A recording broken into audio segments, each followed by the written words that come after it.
Good morning students. Last class में हम लोगों ने बॉडी फ्लूइड्स एंड सर्कुलेशन वाला जो चैप्टर हम लोग कर रहे थे उसको कंप्लीट कर दिया था।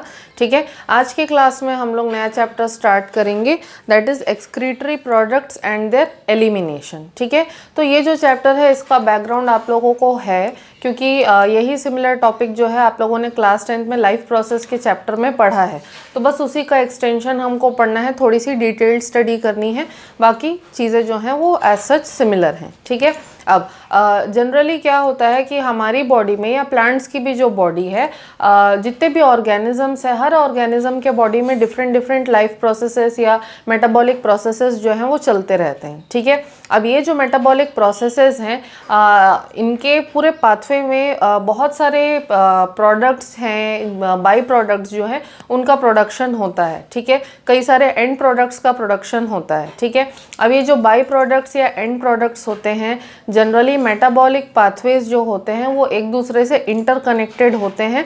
ठीक है, कोऑर्डिनेटेड होते हैं। ठीक है, तो अगर कोई मेटाबॉलिक पाथवे है, उसका कोई बाई प्रोडक्ट जो है वो दूसरे पाथवे में पार्टिसिपेट कर सकता है, या किसी मेटाबॉलिक पाथवे का एंड प्रोडक्ट जो है वो किसी दूसरे पाथवे में पार्टिसिपेट करता है, और इस तरीके से एंड प्रोडक्ट्स और बाई प्रोडक्ट्स का यूटिलाइजेशन जनरली हो जाता है।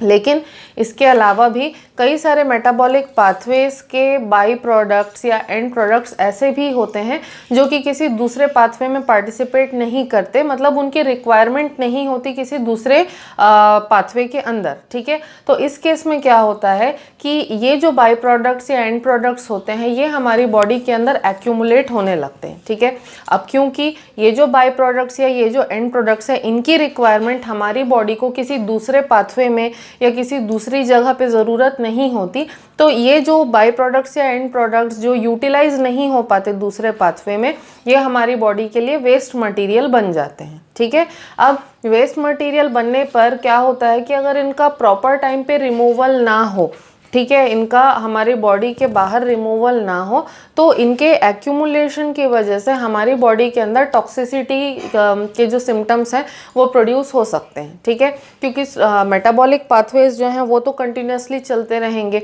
ऐसे बाई प्रोडक्ट्स और एंड प्रोडक्ट्स जो हैं वो कंटिन्यूसली बनते रहेंगे। तो अगर ये जो वेस्ट मटेरियल्स हैं इनका एक्यूमुलेशन हमारी बॉडी में होता रहा तो सर्टेनली इनसे किसी पॉइंट ऑफ टाइम पे जा कर के हमको टॉक्सिसिटी हो सकती है। ठीक है, तो हमारी बॉडी ये इंश्योर करती है कि ये जो वेस्ट मटेरियल्स हैं इनका रिमूवल जो है वो हमारी बॉडी से बाहर टाइम टू टाइम हो सके, सो दैट हमारी बॉडी को किसी भी तरीके की टॉक्सिसिटी जो है उसको फेस ना करना पड़े। ठीक है, अब ये जो सब्सटेंसेस हैं या तो ये पार्शियली भी रिमूव हो सकते हैं या फिर कंप्लीटली भी रिमूव हो सकते हैं। ठीक है, पार्शियली मतलब हो सकता है इनका ब्रेक डाउन हो जाए किसी दूसरे सब्सटेंसेस में और फिर इनका रिमूवल हो, या फिर ये जिस फॉर्म में प्रोड्यूस हुए हैं एज इट इज़ उनका रिमूवल हो, ऐसा भी हो सकता है। ठीक है, अब इस चैप्टर में बेसिकली हमको देखना है कि किस तरीके से हमारी बॉडी जो है, स्पेसिफिकली हमारी जो ह्यूमन बॉडी है, किस तरीके से ये जो वेस्ट मटेरियल्स है उनको बाहर रिमूव करती है। इस चैप्टर में स्पेसिफिक फोकस हमारा नाइट्रोजनस वेस्ट के ऊपर रहेगा, क्योंकि हमारी बॉडी में बहुत लार्ज स्केल में नाइट्रोजनस वेस्ट जो है वो जनरेट होता है। तो इस तरीके से ये जो वेस्ट मटेरियल है उसका एलिमिनेशन हमारी बॉडी से कैसे होता है, बेसिकली हमको उसके बारे में देखना है। ठीक है, अब हमारी बॉडी के अंदर जो वेस्ट मटेरियल्स है, जनरली अगर ये नाइट्रोजनस वेस्ट के बारे में बात करूं तो नाइट्रोजनस वेस्ट जो है वो 3 फॉर्म्स में प्रोड्यूस होता है। अमोनिया के फॉर्म में प्रोड्यूस होता है, ठीक है, उसके बाद यूरिया के फॉर्म में प्रोड्यूस होता है और यूरिक एसिड के फॉर्म में भी प्रोड्यूस होता है। ठीक है, अमोनिया, यूरिया और यूरिक एसिड, ये 3 तरीक़ों से प्रोड्यूस होता है। ठीक है, अब ये जो तीनों नाइट्रोजनस वेस्ट होते हैं, ठीक है, इनका रिमूवल जो है वो वाटर के हेल्प से जनरली होता है। ठीक है, अमोनिया जो वेस्ट मटेरियल है, अमोनिया के एलिमिनेशन के लिए, अमोनिया के रिमूवल के लिए सबसे ज़्यादा क्वांटिटी में पानी लगता है। ठीक है, और ऐसा भी किस लिए है, क्योंकि अमोनिया जो है वो वाटर में ईजिली सॉल्यूबल है। ठीक है। वाटर में इजीली सॉल्यूबल होने की वजह से अमोनिया को डिसॉल्व होने के लिए ज़्यादा क्वांटिटी में पानी की ज़रूरत पड़ती है, इसीलिए अमोनिया के रिमूवल के लिए ज़्यादा पानी की ज़रूरत होती है, ठीक है। उसके बाद नेक्स्ट हम लोग आते हैं यूरिया पे, ठीक है। यूरिया जो है इसके रिमूवल के लिए एवरेज क्वांटिटी में पानी की ज़रूरत होती है, ना बहुत ज़्यादा ना बहुत कम, ठीक है। और यूरिक एसिड जो है ये सबसे कम पानी यूज़ करता है। यूरिक एसिड के रिमूवल के लिए सबसे कम क्वांटिटी में, मिनिमम क्वांटिटी में वाटर की ज़रूरत पड़ती है, ठीक है। तो डिफरेंट डिफरेंट ऑर्गेनिजम्स हैं, वो जिस हैबिटेट में रहते हैं, जिस इकोसिस्टम में रहते हैं, या जैसे उनकी बॉडी का ऑर्गेनाइजेशन है, तो हर ऑर्गेनिज्म जो है अपने बॉडी के ऑर्गेनाइजेशन पे, अपने एनवायरनमेंट के हिसाब से जो है नाइट्रोजनस वेस्ट के रिमूवल का काम करता है, ठीक है। जैसे कि अमोनिया है, ठीक है। अमोनिया एलिमिनेट करने के लिए जनरली जो एक्वेटिक ऑर्गेनिजम्स होते हैं, कि जैसे फिशेस होते हैं, ठीक है। फिशेस जो हैं वो जनरली अमोनिया का रिमूवल करते हैं, ठीक है, क्योंकि अमोनिया को ज़्यादा क्वांटिटी में पानी की ज़रूरत होती है अपने रिमूवल के लिए, ठीक है। तो इसलिए फिशेस जो हैं, क्योंकि वो कंटिन्यूसली पानी में रहती हैं, उनके अंदर ज़्यादातर जो नाइट्रोजनस वेस्ट है वो अमोनिया के फॉर्म में रिमूव होता है, ठीक है। तो जो फिशेस होती हैं, क्योंकि उनकी स्किन जो है वो थिन होती है, तो अमोनिया जो है जनरली फिशेस के जो स्किन होती है या फिशेस की जो गिल्स होती हैं, ठीक है, गिल्स के थ्रू या स्किन के थ्रू डिफ्यूज़ आउट होता है। उसके आउटर एनवायरनमेंट में, फिश की आउटर एनवायरनमेंट में जो वाटर प्रेजेंट होता है, वाटर में इजीली डिसॉल्व हो जाता है, और इस तरीके से फिशेस की बॉडी के थ्रू जो है ये बाहर एलिमिनेट हो जाता है, ठीक है। तो ऐसे ऑर्गेनिजम्स जिनकी बॉडी से नाइट्रोजनस वेस्ट जो है अमोनिया के फॉर्म में रिमूव होता है, अमोनिया के फॉर्म में एलिमिनेट होता है, उस तरीके के ऑर्गेनिजम्स को हम लोग बोलते हैं एमोनोटेलिक ऑर्गेनिजम्स, ठीक है। और ये जो फिनोमिना होता है, ठीक है, इस फिनोमिना को हम लोग कहते हैं एमोनोटेलिज्म,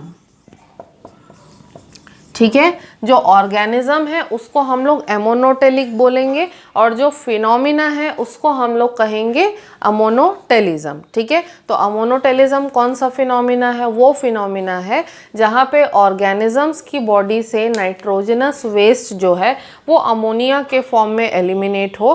that phenomena is known as the ammonotelism, ठीक है। उसके बाद हम लोग आते हैं यूरिया पे, ठीक है।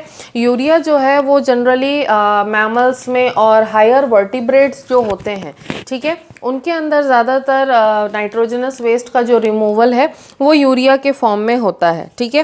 टेरेस्ट्रियल एम्फीबियंस भी होते हैं, कुछ मैमल्स होते हैं, कुछ मराइन फिशेस भी होते हैं जो कि नाइट्रोजनस वेस्ट को यूरिया के फॉर्म में एलिमिनेट करते हैं, ठीक है। अब एक्चुअली में हमारी सभी की बॉडी में बनता तो एमोनिया ही है, ठीक है, बनता तो एमोनिया ही है। तो यूरिया में किस तरीके से कन्वर्ट होता है? एमोनिया जब हमारी बॉडी में प्रोड्यूस होता है मैमल्स की बॉडी में, ठीक है, तो ये अमोनिया जो है ये पहले जाता है लिवर में, लिवर में जो है एमोनिया कन्वर्ट होता है यूरिया में, ठीक है। तो जब लिवर में अमोनिया कन्वर्ट हो जाता है यूरिया में, तो यूरिया में जब कन्वर्ट हो जाएगा उसके बाद ये यूरिया जो है वो वापस हमारे ब्लड सर्कुलेशन में जाता है, और फिर हमारा जो ब्लड है वो सर्कुलेट होकर के प्यूरिफिकेशन के लिए कहाँ जाता है? किडनीज़ के अंदर जाता है, और वहाँ से फिर यूरिया का रिमूवल जो है हमारी बॉडी के बाहर होता है, ठीक है। तो ऐसे ऑर्गेनिजम्स जो कि नाइट्रोजनस वेस्ट को यूरिया के फॉर्म में एलिमिनेट करते हैं, ठीक है, ऐसे ऑर्गेनिजम्स जो नाइट्रोजनस वेस्ट को यूरिया के फॉर्म में एलिमिनेट करते हैं, ऐसे ऑर्गेनिजम्स को बोलते हैं यूरियोटेलिक ऑर्गेनिजम्स, ठीक है। और फिनोमिना होता है ureotelism. Phenomena is uriotelilism, and the organism excreting the nitrogenous waste in the form of urea is known as the uriotelic organism, ठीक है। अब फाइनली हम लोग आते हैं यूरिक एसिड पे। यूरिक एसिड जो है इसको मिनिमम रिक्वायरमेंट होती है वाटर की अपने रिमूवल के लिए, ठीक है। तो जनरली यूरिक एसिड जो है इसको रेप्टाइल्स हैं, बर्ड्स हैं, और उसके अलावा स्नेल्स होते हैं, कुछ इंसेक्ट्स होते हैं। तो रेप्टाइल्स, बर्ड्स, स्नेल्स और कुछ तरीके के इंसेक्ट्स जो होते हैं वो नाइट्रोजनस वेस्ट मटेरियल को यूरिक एसिड के फॉर्म में एक्सक्रीट करते हैं, ठीक है। तो मिनिमम वाटर की ज़रूरत होती है इनको, तो जनरली इनका जो एक्सक्रीटरी मटेरियल होता है वो वाइट कलर का होता है। यूरिक एसिड जो है that is white in colour. तो इनका जो एक्सक्रीटरी मटेरियल होता है वो ऑफ वाइट या वाइटिश कलर का होता है और सेमी सॉलिड पेस्ट के फॉर्म में ये एक्चुअली रिमूव करते हैं वेस्ट मटेरियल को, ठीक है। या सेमी सॉलिड पेस्ट या इसको हम लोग पेलेट बोल सकते हैं। तो सेमी सॉलिड पेस्ट या पेलेट के फॉर्म में जो है ये लोग अपने वेस्ट मटेरियल्स को एक्सक्रीट करते हैं, ठीक है। तो जो ऑर्गेनिज्म अपने बॉडी के नाइट्रोजनस वेस्ट को यूरिक एसिड के फॉर्म में एक्सक्रीट करता है उस ऑर्गेनिज्म को हम लोग बोलते हैं uricotelic.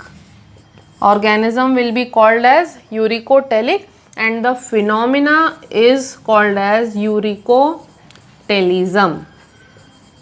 Okay, the organism will be called uricotelic and the phenomena will be known as the uricotelism, ठीक है। तो आई होप कि ये जो पॉइंट है अमोनोटेलिज्म, यूरियोटेलिज्म और यूरिकोटेलिज्म जो मैंने आपको एक्सप्लेन किया ये आप लोगों को समझ आया, ठीक है। अब आगे बढ़ते हैं। जैसे डिफरेंट ऑर्गेनिजम्स जो हैं वो प्रेजेंट हैं अर्थ पे, ठीक है। हर ऑर्गेनिज्म की बॉडी का ऑर्गेनाइजेशन जो है वो डिफरेंट है, ठीक है। तो ऑब्वियस है क्योंकि वो लोग वेस्ट मटेरियल भी डिफरेंट टाइप्स का प्रोड्यूस करते हैं, डिफरेंट फॉर्म्स में प्रोड्यूस करते हैं। तो वेस्ट मटेरियल्स को एलिमिनेट करने के लिए जो ऑर्गन्स होते हैं वो भी डिफरेंट टाइप्स के होते हैं। जैसे अभी हम लोगों ने अमोनोटेलिज्म के बारे में पढ़ा कि फिशेस जो है वो अमोनिया को डायरेक्टली अपने स्किन के थ्रू डिफ्यूज़ आउट कर देती हैं। तो भाई जब अमोनिया इजीली उनके स्किन के थ्रू डिफ्यूज़ आउट हो जा रहा है तो उनको अलग से कोई एक्सक्रीटरी सिस्टम की ज़रूरत नहीं होती है। लेकिन यूरियोटेलिज्म में हमने क्या देखा कि जो हम लोग हैं हमारी बॉडी बहुत ही अच्छे तरीके से ऑर्गेनाइज्ड है, वेल ऑर्गेनाइज्ड है, लेकिन हमारी बॉडी में जो है यूरिया बेसिकली प्रोड्यूस होता है, अमोनिया जो है वो यूरिया में कन्वर्ट हो जाता है। और हमारी बॉडी इतनी सिंपल नहीं है कि मतलब हमारी स्किन से डिफ्यूज़ आउट हो जाए या हम लोग पेलेट के फॉर्म में बाहर उगल दें, ठीक है। हमारी बॉडी का ऑर्गेनाइजेशन वैसा नहीं है। तो हमारी बॉडी के ऑर्गेनाइजेशन के हिसाब से हमारी बॉडी के अंदर एक प्रॉपर एक्सक्रीटरी सिस्टम है भाई कि जिसके यूज़ से हमारी बॉडी जो है नाइट्रोजनस वेस्ट मटेरियल को बाहर निकालती है। तो हर ऑर्गेनिज्म के अंदर डिफरेंट तरीके के एक्सक्रीटरी ऑर्गन्स जो हैं वो प्रेजेंट होते हैं। जैसे कि जो प्लैटीहेलमिन्थेस यानी कि फ्लैट वॉर्म्स होते हैं, ठीक है। प्लैटीहेलमिन्थेस के अंदर फ्लेम सेल्स होते हैं, ठीक है। प्लैटीहेलमिन्थेस जो क्लास है, ठीक है, उसके अंदर जो है फ्लेम सेल्स होते हैं। और ये जो फ्लेम सेल्स हैं ये क्या करते हैं, नाइट्रोजनस वेस्ट को एलिमिनेट करने का काम करते हैं। जैसे कि एग्जांपल इसका प्लैनेरिया, ठीक है। प्लैनेरिया नाम का जो एक ऑर्गेनिज्म है वो फ्लैट वॉर्म्स की कैटेगरी में आता है। उनके बॉडी में प्रोटोनेफ्रिडिया या फ्लेम सेल्स होते हैं जो कि नाइट्रोजनस वेस्ट को एलिमिनेट करते हैं। वैसे ही जो छोटे छोटे इंसेक्ट्स होते हैं जैसे कॉकरोचेस वगैरह हैं, ठीक है, उनके बॉडी में मैल्फिजियन ट्यूब्यूल्स होते हैं, ठीक है। तो इंसेक्ट्स जो हैं उनमें मैल्फिजियन ट्यूब्यूल के हेल्प से रिमूवल होता है वेस्ट मटीरियल का, ठीक है। और फिशेस जो हैं उनके अंदर स्किन के हेल्प से होता है, ठीक है। अर्थवॉर्म जो होता है, ठीक है, अर्थवॉर्म के अंदर में क्या होता है, नेफ्रीडिया होते हैं, ठीक है। Earthworms they are having nephridia,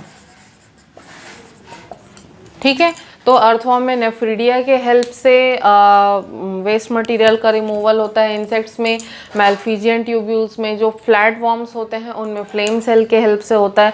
हम लोग जो वेल ऑर्गेनाइज्ड हैं, मतलब जो मैमल्स होते हैं, ठीक है, मैमल्स के अंदर प्रॉपर एक्सक्रीटरी सिस्टम होता है वेस्ट मटेरियल के एक्सक्रीशन के लिए, ठीक है। तो इस तरीके से हर ऑर्गेनिज्म जो है अलग अलग तरीके के मैकेनिज्म को यूज़ करता है और वेस्ट मटीरियल्स को एलिमिनेट करने का काम करता है, ठीक है। अब हमारा जो मेन फोकस है वो किस पर है इस चैप्टर में, कि हम पर ह्यूमन बीइंग्स के अंदर किस तरीके से वेस्ट मटेरियल का रिमूवल होता है, उस पे हमारा ज़्यादा फोकस रहेगा इस चैप्टर में। ठीक है, तो हम लोग अपना नेक्स्ट टॉपिक स्टार्ट करते हैं, that is the human excretory system.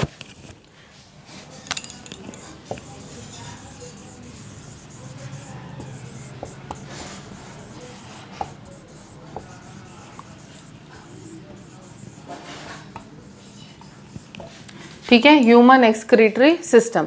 Human excretory system के बारे में आप लोगों को सबको पता है कि कौन कौन से पार्ट्स होते हैं। ह्यूमन एक्सक्रीटरी सिस्टम में we are having a pair of kidneys,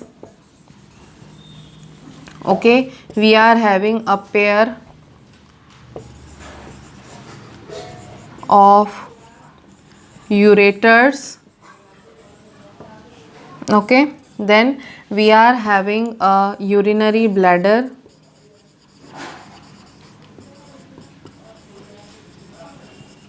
and finally we are having a urethra। ठीक है, तो किडनी से स्टार्ट करने के पहले मैं इन तीनों के बारे में डिस्कस करूंगी क्योंकि ये शॉर्ट में कंप्लीट हो जाएगा। ठीक है, किडनीज जो हैं, ठीक है, वो मेन ऑर्गन होते हैं कि जिसके अंदर हमारे ब्लड का फिल्ट्रेशन होता है। ठीक है, और वेस्ट मटेरियल का फॉर्मेशन बेसिकली किडनीज के अंदर हो रहा है। ठीक है, अब किडनीज से जो भी वेस्ट मटेरियल निकलता है वो यूरेटर के थ्रू क्या होता है, यूरेटर के थ्रू आता है, आकर के कलेक्ट होता है यूरिनरी ब्लैडर में, और यूरिनरी ब्लैडर में कलेक्ट होने के बाद यूरिथ्रा से हमारी बॉडी के बाहर निकल जाता है। अब क्वेश्चन आता है कि यूरेटर्स हैं क्या। ठीक है, यूरेटर्स जो हैं वो पतले ट्यूब्यूलर स्ट्रक्चर्स होते हैं। ठीक है, और यूरेटर्स जो हैं इनका काम क्या होता है, किडनी से जो वेस्ट मटेरियल है उसको ले करके आना और उसको यूरिनरी ब्लैडर तक कन्वे करना, पहुंचाना। ठीक है, अब ये जो दोनों यूरेटर्स होते हैं ये एपिथेलियल टिश्यू से बने रहते हैं। अगर स्पेसिफिकली बोलूँ तो मैं स्क्वामस एपिथेलियल टिश्यू से बनते हैं, सॉरी। ठीक है, स्क्वामस एपिथेलियल टिश्यू जो होता है, ठीक है, उसके अंदर जो सेल्स होते हैं वो इस तरीके से स्क्वेरिश या रेक्टेंगल टाइप के होते हैं और इस तरीके से एक दूसरे के साथ जो है कनेक्टेड होते हैं। ठीक है, तो स्क्वामस एपिथेलियल टिश्यू जो होता है, जितने भी हमारी बॉडी में ट्यूब्यूलर स्ट्रक्चर्स होते हैं उन सब के अंदर जो है इस तरीके का एपिथेलियल टिश्यू प्रेजेंट रहता है। ठीक है, अब आते हैं हम लोग यूरिनरी ब्लैडर पे। यूरिनरी ब्लैडर जो है वो एक डिस्टेंसिबल पाउच या बैग के जैसा स्ट्रक्चर होता है। डिस्टेंसिबल मतलब थोड़ा एक्सपैंड हो सकता है, तो डिस्टेंसिबल पाउच या सैक या बैग के जैसा स्ट्रक्चर होता है। इसका फंक्शन होता है कि जब तक वेस्ट मटेरियल हमारी बॉडी से बाहर ना निकल जाए तब तक वेस्ट मटेरियल को अपने अंदर एनक्लोज करके रखना, अपने अंदर स्टोर करके रखना। ठीक है, अब ये जो यूरिनरी ब्लैडर है, ठीक है, इसके बाहर की तरफ जो है स्मूथ मसल्स प्रेजेंट होते हैं। ठीक है, अब ये जो स्मूथ मसल्स हैं, ठीक है, इनका बेसिकली मूवमेंट जो है वो क्या होता है, इनवॉलेंटरी होता है, लेकिन किसी हद तक, कुछ हद तक जो है हम लोग यूरिनरी ब्लैडर के मूवमेंट को कंट्रोल कर सकते हैं। ठीक है, एंड फाइनली हम लोग आते हैं यूरिथ्रा पे। यूरिथ्रा भी एक ट्यूब्यूलर स्ट्रक्चर है जो कि यूरिनरी ब्लैडर के बेस से ओरिजिनेट होता है और हमारी बॉडी के बाहर ओपन होता है, और यूरिथ्रा का काम होता है हमारी बॉडी के बाहर नाइट्रोजनस वेस्ट को निकालना या एलिमिनेट करना। ठीक है, तो इनके बारे में और डिटेल में हम लोग लास्ट में डिस्कस करेंगे। थोड़ा सा मैंने आप लोगों को बेसिक नॉलेज दे दिया। ठीक है, अब हम लोग आते हैं मेन किस पर, किडनीज पर। ठीक है, किडनीज के स्ट्रक्चर पर हम लोग आते हैं। किडनीज जो होती हैं वो बेसिकली बीन शेप होती हैं। ठीक है, कैसे बीन शेप होती है, मतलब राजमा का दाना देखा है ना, राजमा सभी लोग खाते हैं, राजमे का दाना देखा होगा। राजमे का दाना जिस शेप का होता है उसी शेप की हमारी किडनीज होती हैं। ठीक है, इसीलिए जो राजमा होता है, राजमा को हम लोग इंग्लिश में किडनी बीन्स भी कहते हैं, because both of them they resemble each other very much in their shapes.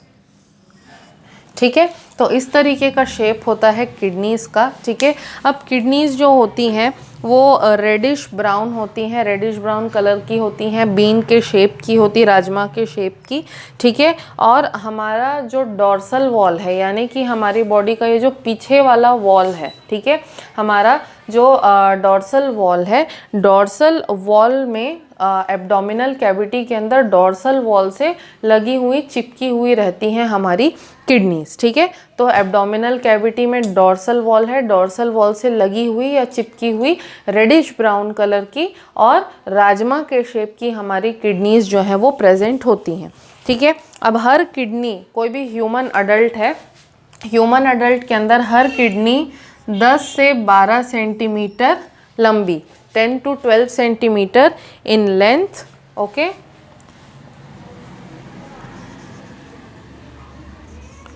10 to 12 centimetre in length, 5 to 6 centimetre in breadth and 2 to 3 centimetre in width, ठीक है। ये जो है हमारी किडनी के डायमेंशंस हैं, ठीक है। 10 to 12 centimetre in length, 5 to 6 centimetre in breadth and 2 to 3 centimetre in width, ये हमारी किडनीज के डायमेंशन होते हैं, ठीक है। अब हमारी किडनी जो होती है, इसका जो आउटर सरफेस होता है, ठीक है, वो थोड़ा सा थिक होता है, ठीक है। आउटर सरफेस क्या होता है? थिक होता है और एक कैप्सूल के जैसा स्ट्रक्चर होता है किडनी का, ठीक है। मतलब बाहर की तरफ से हार्ड वॉल होती है, थोड़ी थिक वॉल होती है किडनी के ऊपर और उसको आउटर कैप्सूल कहा जाता है, ठीक है। अगर किडनी के इनर स्ट्रक्चर की तरफ हम लोग ध्यान दें तो यहाँ पे आप लोग देख रहे हो कि किडनी का जो इनर सरफेस है, इसमें क्या है? एक कॉनकेव साइड है, ठीक है।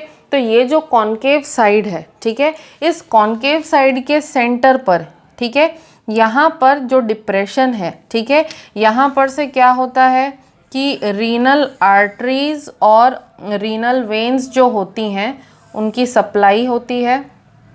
इस तरीके से रीनल आर्टरी और रीनल वेन्स जो हैं उसकी सप्लाई हो रही है इस जगह से, लाइक दिस।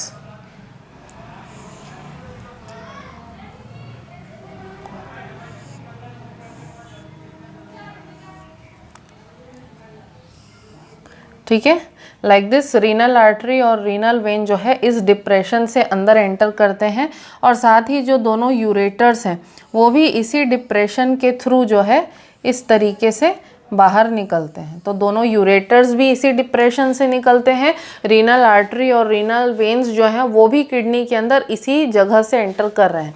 तो ये जो डिप्रेशन वाला पार्ट होता है किसी भी किडनी का, इस डिप्रेशन वाले पार्ट को हम लोग कहते हैं हाइलम। तो हाइलम वो जगह है जहाँ से यूरेटर्स बाहर निकलते हैं, रीनल आर्टरी और रीनल वेन्स जो हैं ये दोनों किडनी के अंदर क्या करते हैं? एंटर करते हैं, ठीक है। अब क्या होता है कि किडनी के अंदर जहाँ पर से ये रीनल आर्टरी और रीनल वेन्स जो हैं ये एंटर करते हैं, तो जैसे ही हम लोग हाइलम के अंदर एंटर करते हैं, ठीक है, हाइलम के अंदर एंटर करते ही साथ में हम लोगों को एक फनल के शेप का स्ट्रक्चर जो है कुछ इस तरीके का स्ट्रक्चर जो है हमको दिखेगा, ठीक है। तो ये जो फनल शेप का स्ट्रक्चर है, ठीक है, ये जो फनल शेप का स्ट्रक्चर है इसको हम लोग कहते हैं रीनल पेल्विस, ठीक है। ठीक है, ये जो फनल के शेप का स्ट्रक्चर है this is known as the renal pelvis, okay. तो ये जो रीनल पेल्विस है ये आप लोग देख रहे हो, ठीक है। उसके बाद में ये जो रीनल पेल्विस है, ठीक है, इसमें से क्या होता है, इस तरीके के ट्रायंगुलर प्रोजेक्शंस निकलते हैं, ठीक है। ये रीनल पेल्विस है और रीनल पेल्विस से इस तरीके के ट्रायंगुलर प्रोजेक्शंस निकल रहे हैं। ये जो ट्रायंगुलर प्रोजेक्शंस होते हैं, इन ट्रायंगुलर प्रोजेक्शंस को हम लोग कहते हैं calyces, okay. These triangular projections these are known as the calyces, ठीक है। अब ये जो कैलिसेस है, ठीक है, ये कैलिसेस जो हैं ये आगे चल के क्या होते हैं कि किडनी के अंदर एक्सटेंड होते हैं। कैसे एक्सटेंड होते हैं? ये जो किडनी का इनर पोर्शन है, ठीक है, ये जो किडनी का इनर स्ट्रक्चर है इसको हम लोग दो पार्ट्स में जो है डिवाइड कर सकते हैं। This is the outer part is the cortex and this inner part this is known as the medulla. ठीक है, तो ये जो कैलिसेस हैं ये रहते तो मेड्यूला में है, लेकिन आगे चल के इस तरीके से कॉर्टेक्स के अंदर भी जो है ये एक्सटेंड होते हैं like this. Okay, they extend in the cortex like this as well. ठीक है, तो ये जो कैलिसेस हैं ये आगे चल करके डोम शेप स्ट्रक्चर्स बनाते हैं जो कि कॉर्टेक्स के अंदर भी क्या कर सकते हैं, एक्सटेंड कर सकते हैं। ठीक है, तो ये इनर स्ट्रक्चर था किसका, किडनी का। ठीक है, अब ये जो कैलिसेस के अंदर आप लोग देख रहे हो कि ये पिरामिडल स्ट्रक्चर्स जो हैं ये आपको दिख रहे हैं, इसके अंदर एक्चुअली नेफ्रॉन्स मैंने आप लोगों को लास्ट ईयर पढ़ाया था।